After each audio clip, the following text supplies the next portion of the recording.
Twitter wants to be the place where we see news first. But if you're not following someone who's breaking that news or retweeting that news, you're not going to see that news. Twitter has a few tools that you can use to track breaking news better, but they're not that easy to find. Joining us to talk about this is Alex Kantrowitz, reporter at BuzzFeed. Welcome, Alex.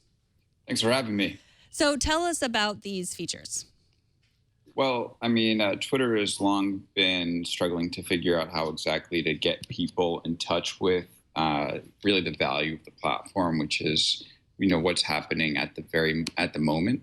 They created a product called Moments, which, you know, it's a great fanfare. It was supposed to let people know what was happening at that moment, or, well, what was like it was supposed to bring forth the best of the platform. The only problem was that by the time you get a moment put together, it's old news already. Mm-hmm. So it's just been something that Twitter has you know, struggled with a bit. You know, give them credit for making an attempt on fixing it.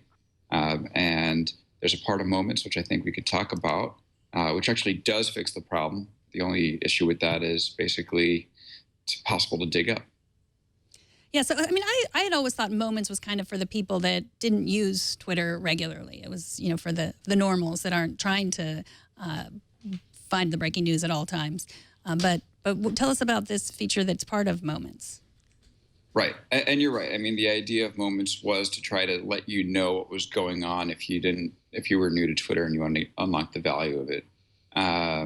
So it sort of maybe works for that. I dig into the collections of curated tweets once in a while, but there's a feature within Moments called the Ephemeral Follow or Temporary Follow, which allows you to follow an event. And basically what will happen is the Moments team will curate the best tweets about that event for you, so you can actually, without having to follow this whole slate of people who are queued into that event, something like Brexit or something like the congressional sit-in, the Moments team will curate and then pop those into your timeline. The event ends, and then you don't have to, you know, stay in touch with any of those people. So that's great for power users too, as well as casual users, because you don't have to adjust your following in order to be able to get the value of Twitter for an important event happening at that time. It also sounds like it does away with the problem of having, I mean, hashtags tried to do this, or hashtags tried to do this very thing. Where something's trending, you're all clicking a hashtag and seeing all of the posts that happen. But that is so interspersed by just people saying things that have no bearing on the situation or no actual interest to you. This seems like a way of circumventing that in a really positive way, for me anyway. Oh, yeah, it's way, way better. I mean, hashtags are fine, but there's so much spam on hashtags. There's so much noise. And then to be able to have a curated group of like really the best tweets, like during Brexit, it was amazing. I follow a lot of tech people. I follow a lot of sports people. I follow nobody involved in British politics. That includes reporters, that includes politicians, the whole gamut. And I followed Twitter's Temporary Follow on Brexit. And I had some of the best political reporters in England, the politicians, informed outside observers, all tell me what was going on before I could find out what was happening anywhere else. So that, to me, is an unbelievable thing you can queue into on Twitter. And I think that, you know, if I try to follow the hashtag, I'd be lost. But if I can follow it with this curated temporary follow, that's an experience better than anywhere else on the internet. So is it called Temporary Follow or Ephemeral Follow? Does it have a name, or it's just that's what we've taken? Well, that's what's so confusing about it. I mean, it's amazing that and that's part of my story. It's amazing that Twitter doesn't put more effort into defining what this is and bringing it out in public and making sure that it's always available. It's available intermittently. It's accessible via a really poorly labeled follow button on the moment. Like, what does that tell you? It tells you nothing. Any person working on UX would explain that that's you know, totally confounding. So I don't even know what the name is, if there's a name at all. And that's one of the things I'm kind of shrugging my shoulders at and saying, hey, this is pretty good. Maybe it's time to make it a little more prominent. Seems like Twitter has a hard time sometimes realizing that they're the product. In other words, you know, these are all tweaks to an existing platform, but these are products within that platform, and they would probably be better suited to push them as such. I feel like Google does a pretty good job of this. It's easy to see it in the hardware world. Somebody will push a new feature or a new part of hardware release and explain it in ways that make the most sense, or position it in a way that makes the most sense. I wish Twitter would see this and say, our newest product here at Twitter is temporary follows, and here's how it works, and here's why it works, and you know, you can still iterate from there and improve it, but they do seem to sort of say, as a thing we worked on, here's try that. If you can figure it out, good luck to you. I feel like Snapchat does this too, so they're not the only ones, but I do wish they would focus more on that as well. Well, I think that, I mean, my take on it is this. I think that the energy of the Moments team is totally in the wrong place. You see, they're putting a ton of effort in creating these curated collections of tweets about things that have happened already. Most of the things that you can find on Moments, you can read about in the New York Times and probably get a better understanding, or you can read about it in BuzzFeed, even better.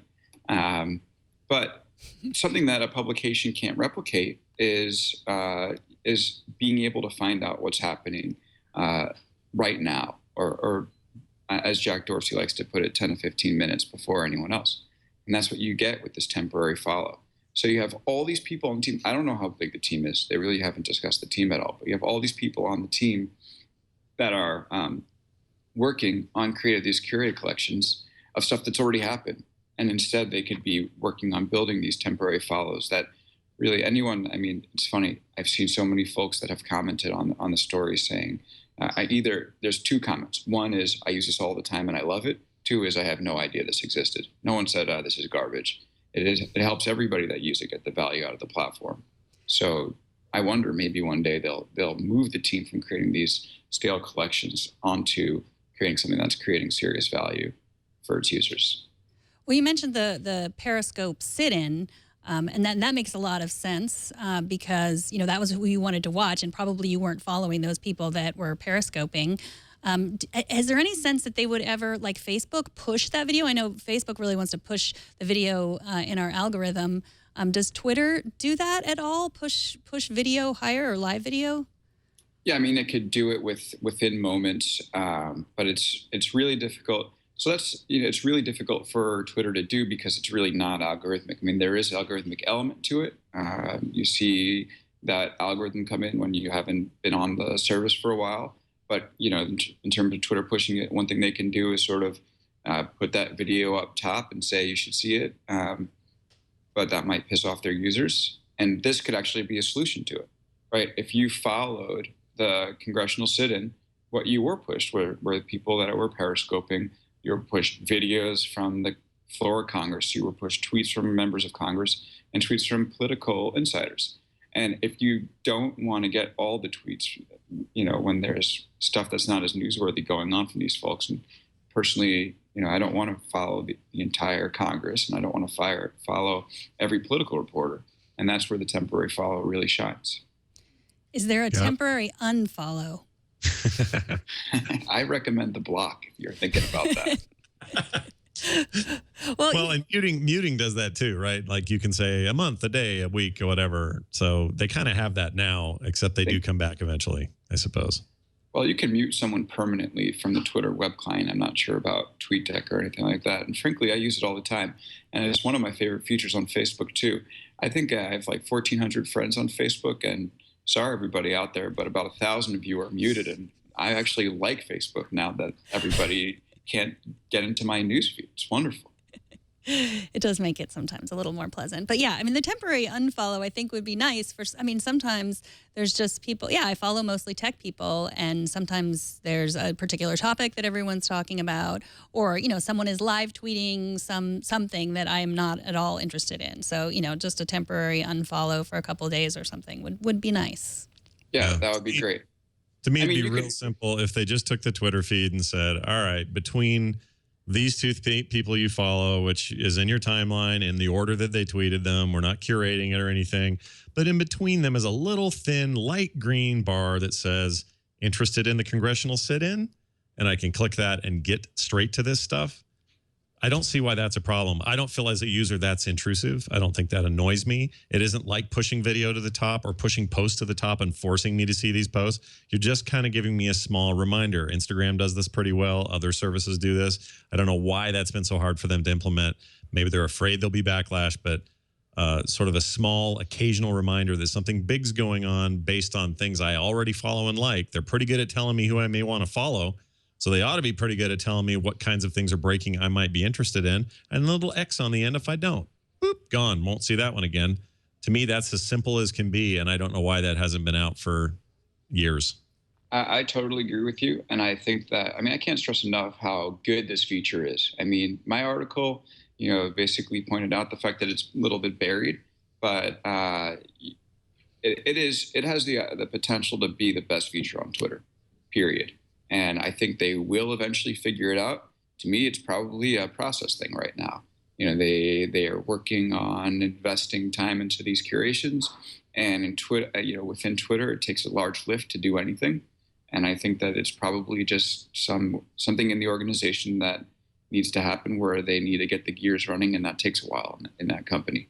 But I think they'll get it. And I agree with you. A small banner that lets you know when there's an event you can follow, and you can do it temporarily would be great.